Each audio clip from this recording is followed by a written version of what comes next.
ତିନି ରଥ ହୁଏ ତିନି ରଙ୍ଗର, ଅର୍ଥ ଭାବନା ଭିନ୍ନ ପ୍ରକାର। ତ କେଉଁ ରଥ ରଙ୍ଗ କି ପ୍ରକାର ଜାଣିବା, ତତ୍ସ ଅର୍ଥ ଭାବନାକୁ ଆମେ ବୁଝିବା। ମାନବୀୟ ଲୀଳା ଅପାର ତୋର, ଏଠାରୁ ଘେନ ତୁମେ ପ୍ରଣାମ ମୋର। ତିନି ରଥ ନିର୍ମାଣ ପୂର୍ବରୁ ଆମେ ତିନି ରଥ ସମ୍ବନ୍ଧରେ କିଛି ଗୁରୁତ୍ୱପୂର୍ଣ୍ଣ କଥା ଜାଣିବା। ତିନି ରଥରେ ତିନୋଟି ରଙ୍ଗ ରଙ୍ଗିତ ହେଉଛି। ତିନି ରଙ୍ଗର ଅର୍ଥ ଜାଣିବା। ତିନି ରଙ୍ଗର ସମ୍ବନ୍ଧରେ ଆମେ ଆଧ୍ୟାତ୍ମିକତା ଓ ପ୍ରକୃତି ସହ ଜଡ଼ିତ। ପ୍ରଥମେ ପ୍ରଭୁ ବଳଭଦ୍ରଙ୍କ ତାଳଭୁଜ ରଥର ସବୁଜ ଓ ନାଲି ରଙ୍ଗ ହୋଇଥାଏ। ସବୁଜ ରଙ୍ଗ ଶକ୍ତି ଓ ସମୃଦ୍ଧି ଓ ପ୍ରକୃତିର ପ୍ରତୀକ ଅଟେ ଓ ନାଲି ରଙ୍ଗ ସାହସର ପ୍ରତୀକ ଅଟେ।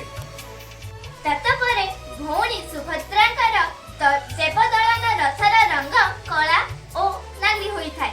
କଳା ରଙ୍ଗ ଶକ୍ତି, ରହସ୍ୟ ଓ ସୁରକ୍ଷାର ପ୍ରତୀକ ଓ ନାଲି ରଙ୍ଗ ମାତୃଶକ୍ତି ଓ କରୁଣାର ପ୍ରତୀକ।